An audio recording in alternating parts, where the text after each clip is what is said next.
ustedes, el pastor y evangelista Gavis Joel Bermúdez, la palabra que iluminará tu vida. Muy buenos días para todos, les bendigo poderosamente en Cristo Jesús. Espero que te hayas levantado muy bien, bendecido y en victoria. Te saludo a tu pastor y evangelista Gavis Joel Bermúdez y agradezco a Dios por la bonita oportunidad que me da de acercarme a ti y extenderte las buenas nuevas de salvación. Como siempre, le pedimos la dirección al Espíritu Santo para que nos permita poder recibir sus palabras con inteligencia, sabiduría, comprenderlas, recibirlas con mansedumbre, pero luego guardarlas en nuestro corazón y posteriormente ponerlas por obra. Porque si no, entonces nos hacemos mentirosos, y ya lo hemos dicho múltiples veces, que los mentirosos no entrarán en el reino de Dios. Sin más preámbulo, vamos a entrar en materia, un tema hermoso, un tema en el cual Dios me ha venido inquietando durante un tiempo y sé que será de gran bendición para ustedes como lo ha sido para mí. Este tema se titula Un verdadero discípulo. A lo mejor muchos que no están familiarizados con este término se harán la pregunta, ¿pero qué es un discípulo? Vamos a estar meditando en algunos versículos que nos van a ayudar a entender lo profundo de este pasaje. ¿Por qué? Porque aunque muchas personas de momento reciben al Señor con un objetivo, y es de poder recibir primeramente la salvación de Dios, muy pocas personas entienden el verdadero propósito de añadirnos al reino y haber recibido a nuestro Señor Jesucristo como nuestro Señor, como nuestro Rey, como nuestro gobernante, como nuestro suficiente Salvador. La palabra del Señor nos dice que inmediatamente recibimos a Cristo en nuestro corazón bajo estas condiciones, entonces Él nos da el privilegio, nos da el derecho de entonces ser hijos de Dios. Significa que antes de no somos hijos de Dios, somos creación de Dios, mas no hijos de Él. Por eso es tan importante recibir a Cristo, pero al mismo tiempo comprender que esto nos da una tremenda responsabilidad. Inmediatamente comenzamos a ser embajadores del reino de Dios. Y como embajadores tenemos que comportarnos como tal.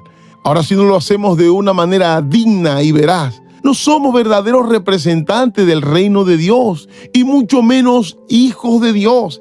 Y aquí comienza a complicarse las cosas.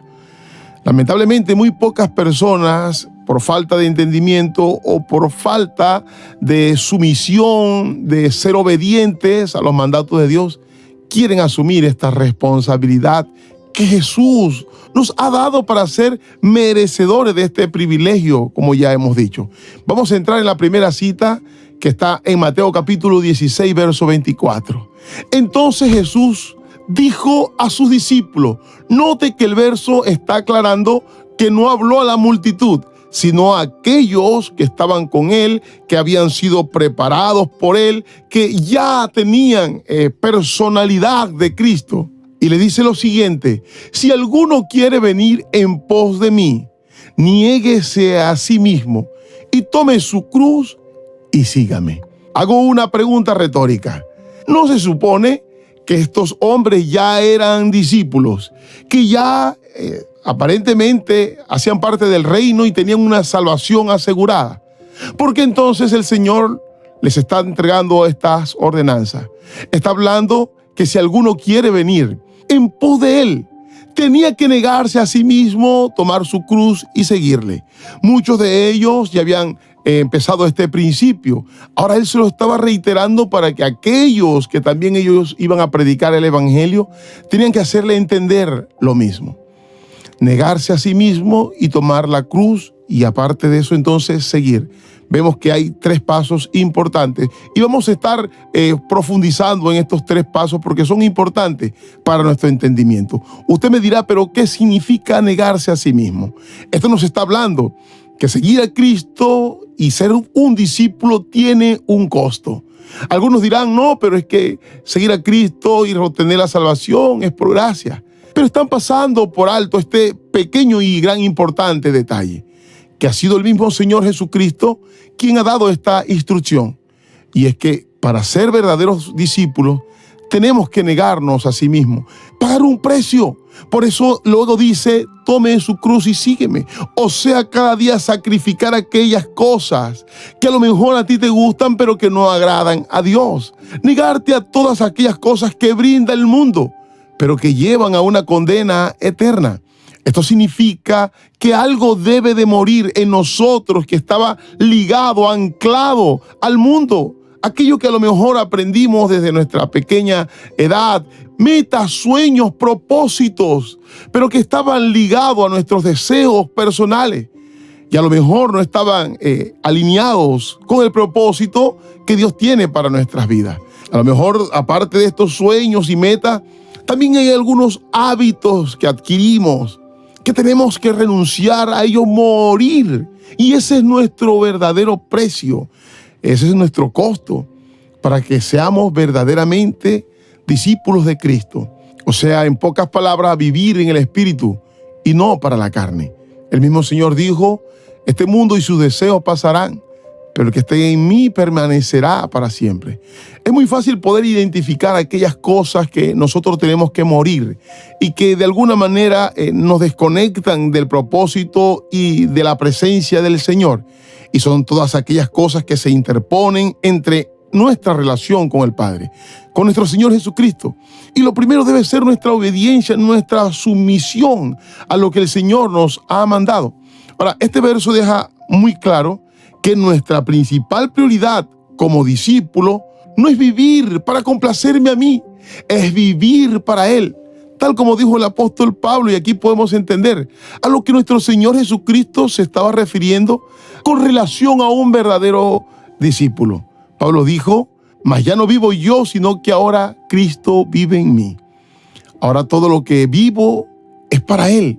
De hecho, todas las cosas de este mundo la estimo como basura, creyendo que lo que Cristo tiene para mí en la eternidad es mucho mejor. Y él mismo dijo, es que es necesario entender que ya Jesucristo nos compró con precio de sangre y ya ahora nosotros no nos pertenecemos. De hecho, somos deudores de Él, somos siervos de Él y el siervo no se manda a sí mismo. El siervo obedece a su Señor, si es que verdaderamente está aceptando la autoridad de su amo. Tenemos que tener ese principio de siervos. Debemos ser devotos a nuestro Señor, conocerle para saber cuáles son aquellas cosas que ha demandado de nosotros. Ahora te hago otra interrogante retórica para que tú te respondas allí mismo. ¿Qué es aquello que tienes como prioridad, que te aparta de Cristo y te cuesta dejar?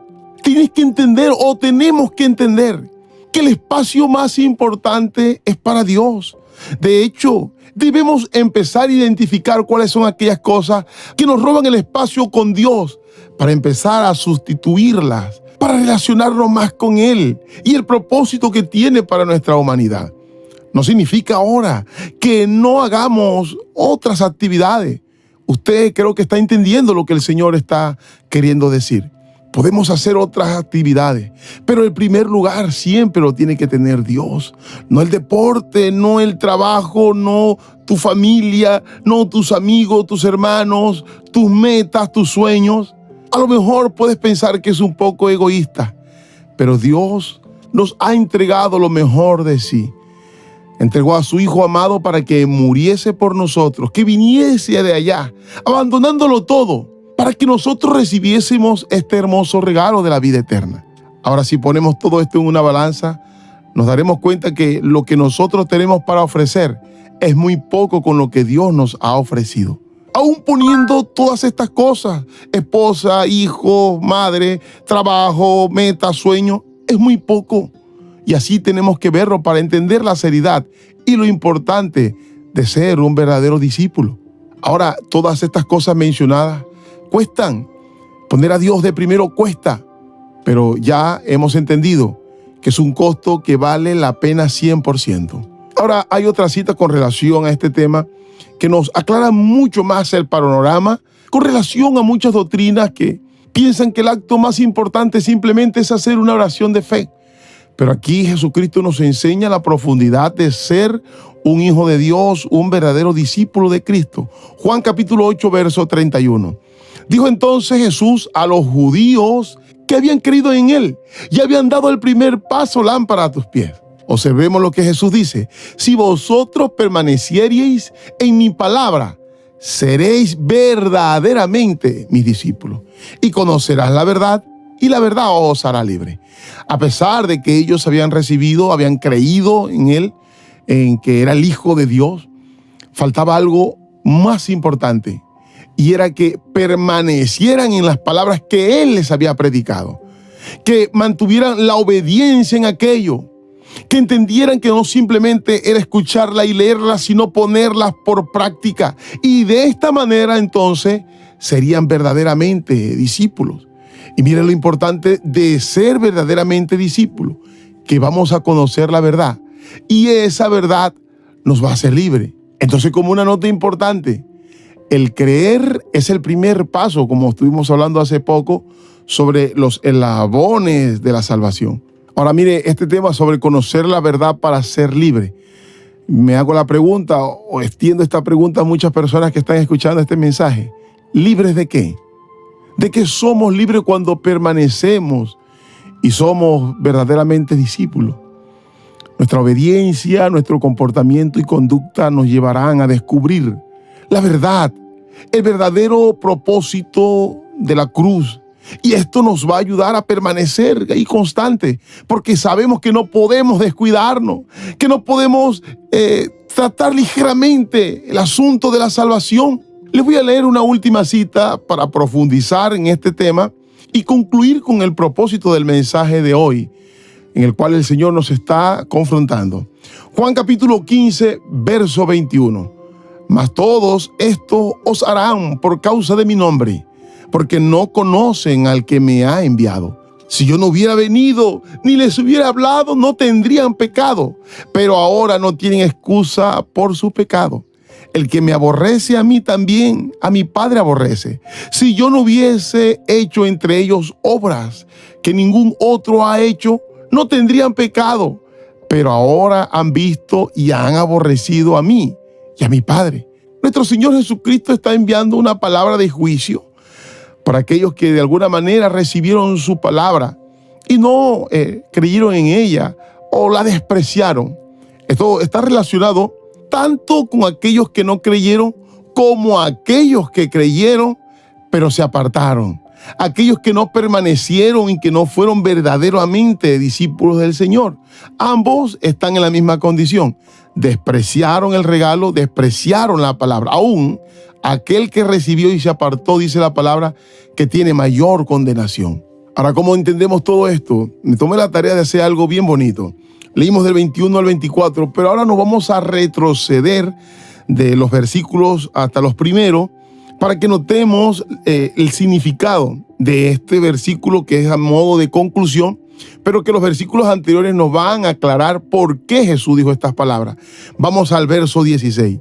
No me elegiste vosotros a mí, sino que yo os elegí a vosotros. ¿A quiénes? A los que el Señor le habló la palabra y a aquellos que aún le recibieron. Y miren lo que dice. Y os he puesto para que vayáis y lleve fruto. Hay una demanda, hay una tarea, hay un mandato que cumplir y es llevar fruto. Ahora dice, y vuestro fruto permanezca. No solamente hacer el fruto del día de hoy, sino constantemente, porque está hablando de una permanencia. Para que todo lo que pidiereis al Padre en mi nombre, Él se los dará. Ahora vamos a retroceder un poco más. Verso 14. Vosotros sois mis amigos. O sea, ese es el privilegio de ser un discípulo de Cristo. Pero note lo que luego dice. Hay una condición. Si hacéis lo que yo os mando. O sea, no simplemente llamarse discípulo cristiano evangélico por el nombre, sino ser coherente con aquello que simboliza o representa a Cristo. Todo aquello que nos ha mandado y nos ha ordenado. Por ejemplo, como amarnos los unos a los otros. Esta es una demanda en la que muchas veces se patina. Devolvámonos unos versículos más. Versículo 10. Si guardareis mis mandamientos y permaneceréis en mi amor, así como yo he guardado los mandamientos de mi Padre y permanezco en su amor, estas cosas os he hablado, para que mi gozo esté en vosotros y vuestro gozo sea cumplido. O sea, para que haya una hermosa comunión con Cristo y todo su amor y toda su paz y esa tranquilidad repose en nuestras vidas. Pero tenemos que permanecer así como Él lo ha hecho y nos dio su propio ejemplo, que Él no vino a hacer su voluntad, sino la voluntad de aquel que lo envió, o sea, el Padre. Y cumplió cada uno de los mandamientos y permaneció aún cuando había un decreto de muerte para Él, hablando en su humanidad. Pero aún así, hasta el último momento, asumió su responsabilidad, aunque esto tenía un costo y un dolor como nos toca a cada uno de nosotros. ¿Dónde tuvo su costo? En la cruz. ¿Y qué nos ha venido hablando nuestro Señor? Que nosotros también tenemos que tener nuestro costo en la cruz, con aquellas cosas que no queremos, con aquellas cosas que a lo mejor cambian nuestros planes, que van en contra de nuestro deseo. No es fácil, pero hemos sido llamados a pagar un costo. Cada uno de los apóstoles y discípulos les tocó dejar lo que ellos amaban. Pedro estaba en la pesca, dejó su familia. Juan, Mateo, todos ellos dejaron a su familia. Por eso fueron verdaderamente unos discípulos genuinos. Y aún su vida se dice que la perdieron por causa del Evangelio. Llegamos nuevamente a la conclusión. Hemos recibido un regalo, un privilegio, pero todo esto tiene un costo. Y quiero que lo guarde en su corazón. Y es de permanecer. Verso 8. En esto es glorificado mi Padre, en que llevéis muchos frutos y seáis mis discípulos. Mire cómo hacen una conexión para que nosotros glorifiquemos al Padre. Y es que llevemos fruto. Y de esta manera, dice aquí, seáis así mis discípulos. No podemos ser verdaderos discípulos si no estamos dando buenos frutos. Te hago otra interrogante. ¿Estás llevando frutos? ¿Son buenos? Si es así, eres un verdadero discípulo. Si no, entonces no eres un verdadero discípulo. Y mire las consecuencias que unos versos más atrás nos dice el Padre de no permanecer y de ser un discípulo genuino. Verso 6. El que en mí no permanece será echado fuera como pámpano y se seca. Y los recogen y los echan en el fuego y arden. Sabemos que esta es una forma metafórica de explicar el castigo eterno. ¿Por qué? Por no permanecer, por no ser obediente, por no sujetarse. No significa que nosotros vamos a ser perfectos. Significa que si nosotros nos sometemos y clamamos en una permanencia, poniendo a Dios en primera instancia, su Espíritu Santo nos va a enseñar. Vamos a tener un corazón moldeable, un corazón enseñable, para que Él nos ilustre y nos muestre la verdad. Y de esta manera entonces caminar en la forma correcta, cargando la cruz, no solo porque Cristo prometió estar con nosotros y ayudarnos, y conquistar todos aquellos privilegios, ser amigo de Cristo, ser bendecidos en toda área, tener la paz, contar con el favor de nuestro Señor Jesucristo, que cualquier cosa que pidamos al Padre según su propósito, Él nos concederá aquellas metas. Entonces toda esta palabra de hoy nos debe llevar a ser confrontados, pero para generar cambios positivos. Si no lo estamos haciendo, entonces meditar y mirar o buscar la forma de ponernos en el orden establecido por la palabra de Dios. Y si lo estamos haciendo, entonces a motivarnos cada día a permanecer firmes como grandes discípulos del Señor. Espero que esta palabra haya sido de gran bendición para tu vida. Te bendigo y te recuerdo que si no te has suscrito a nuestro canal, te puedes suscribir y darle a la campanita para que te recuerde cada vez que subimos contenidos. Si crees que este mensaje puede ser de gran bendición para otro, compártelo, pon tu comentario allí, haznos saber lo que Dios te habló a través de este mensaje. Te bendigo enormemente y esto fue Lámpara a tus pies.